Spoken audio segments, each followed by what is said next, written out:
guys! Welcome back to another Minecraft Survival Mode. And then kung malalaman nyo, ito na yung pinaka-episode 2 natin ng Minecraft Survival. And then kung bago ka pa lang or hindi ka pa nakasubscribe, i-click mo na syempre yung subscribe all button dyan para lagi kang updated sa tuwing mag-upload ako ng video. So ano pang hihintay natin? Let's start! So for today's episode, ang pinaka-point natin ay makapag-mine tayo ng maraming diamonds. Para kapag lumaban tayo sa mob ay hindi tayo masyado mahihirapan kasi yung ating mga uses ay medyo malakas.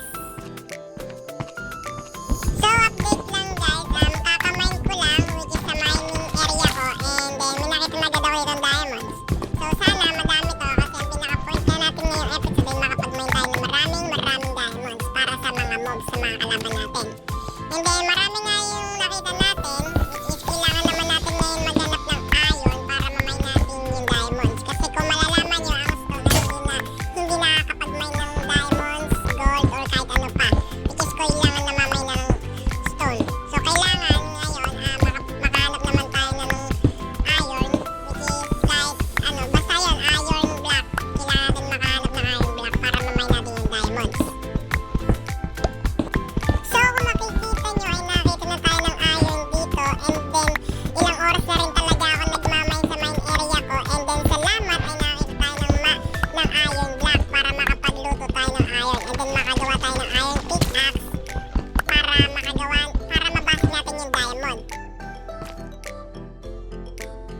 And babalik pala tayo sa bahay kasi kailangan natin ng fuel para maluto yung iron block kasi wala pala tayong baon.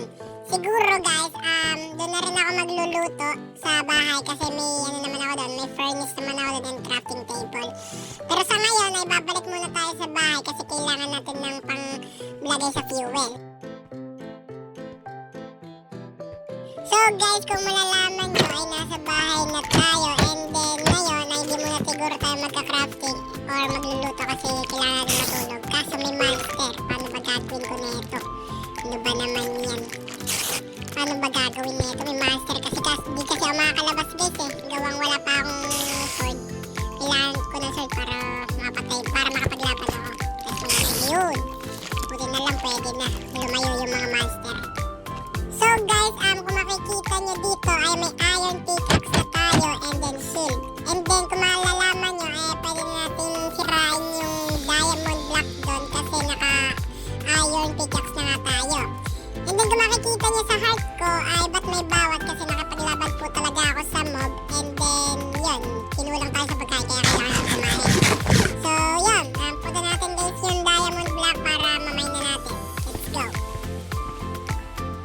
So kung mapapansin nyo dito ay nakakuha tayo ng 8 diamonds which is akala ko nung una ay 4 lang yung diamonds na nandoon. Pero meron pa pala sa pinakababa kaya 8 yung nakuha natin.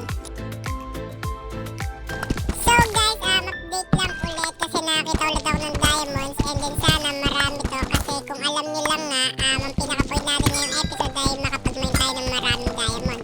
And then yan nga, mukhang marami na yung mamamay natin dito and then meron pa sa isa sa ilalim, so mine natin yan and then kunin natin. And ngayon, kung malalaman nyo, ay babalik tayo doon sa pinakabahay natin para makapag-crafting ng mga nagagawa sa diamond kasi kung malalaman nyo, ang ating diamond na na-mine ngayon ay 11 diamonds na. Siguro naman pwede na yan para makapaggawa tayo ng kahit kung ano-ano magagawa ng diamonds. Kaya ngayon ay babalik tayo sa bahay para makapag-crafting gamit ang diamonds. So ngayon guys, kung malalaman nyo, ilalaban na tayo sa mga mob kasi kung makikita nyo, ang ating sword ay diamond na and then may shield na nga tayo. So ngayon, kung malalaman nyo, ang aking kasuotan na ay may diamond helmet na ako and then yung chest plate ko ay iron pala kasi kinulang na tayo sa diamond and then yung boots natin ay diamond na which is ang kulang na lang natin ay pants. So ngayon, magkikil lang tayo ng mga mobs para kahit pa paano gusto ko lang kumin kahit pa paano kasi gusto ko lumaban. Ba't ba? Ano ba ang problema niya? Ano ba naman niya?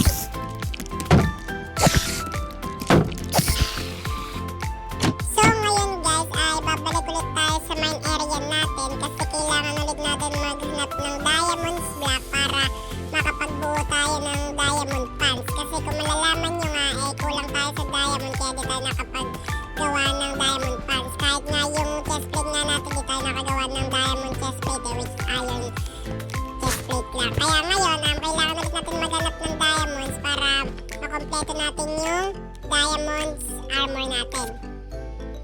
Up, bago natin muna simulan yung video natin ay may sasabihin na ako sa inyong importante which is pag pinaabot ito ng 200 subscribers ay mag-face reveal ako and then mag-voice na rin syempre. Kaya kung ako sa'yo, paabutin mo na ito ng 200 subscribers which is mag-subscribe all button ka na para makita mo yung pagmumukha ko.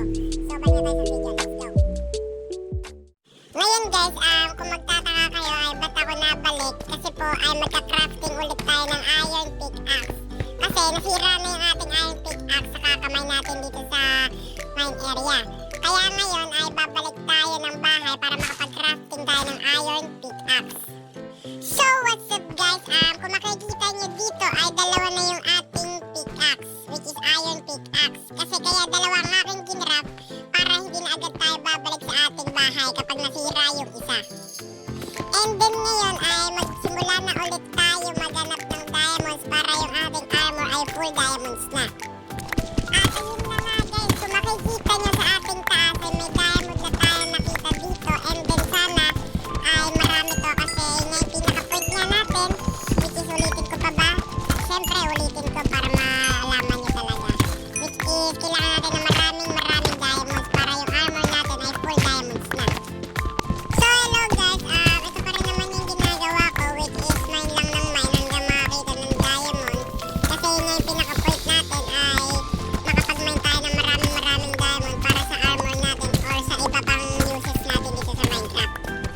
At kung mapapansin nyo, ang ginagawa ko dito ay nagagawa ko ng daan pa ilalim kasi tatawid tayo sa pinakababa which is sa pinakababa which is sa next area parang ganon. Basta yan, nagagawa ko ng daan pababa para sa next episode ay makapag-mine naman tayo sa pinakababa which is sa ilalim ng tubig. So kung makikita nyo dito ay nagawa na natin yung way papunta sa next sea which is sa pinakababa, way sa baba. Pero ang pinaka-problema naman natin ay kung paano natin mawawala yung tubig dito.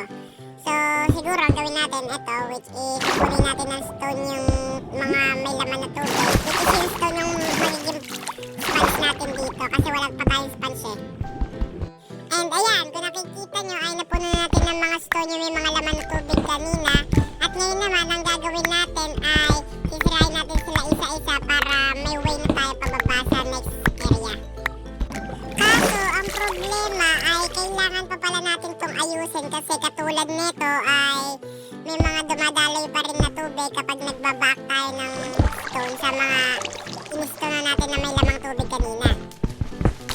So guys, kung mapapansin nyo dito ay nag-okay na lang talaga ako pababa kasi mas mahihirapan tayo kapag isang way pa yung yun natin. Kasi yan, katulad yan, is may mga dadali pa rin mga tubig. Kailangan pa talaga natin ayusin ng matagal yan kapag ganun ginawa natin. Kaya ang ginawa ko na lang ay nirekta ko na lang talaga siya sa pababa. And then ang gagawin ko na lang siguro dito ay maglagay na lang ako ng ladder para mas mabilis tayo makabalik sa area natin. And kung mapapansin nyo guys, may parts na naman na dumaloy yung tubig which is may parts na naman nasira. Pero tatakloban natin yan syempre para hindi magtuloy yung tubig at idediretso pa rin natin yung ating pag-mamine sa pababa. So guys, ngayon dito tayo mag-e-end and then sana ay na-enjoy nyo yung ating episode 2. So abangan nyo na ng episode 3 kung kailan ako mag-upload. Pero para lagi syempre ikaw updated ay mag-subscribe all button ka na para updated ka sa next episode ko agad. So hanggang sa muli,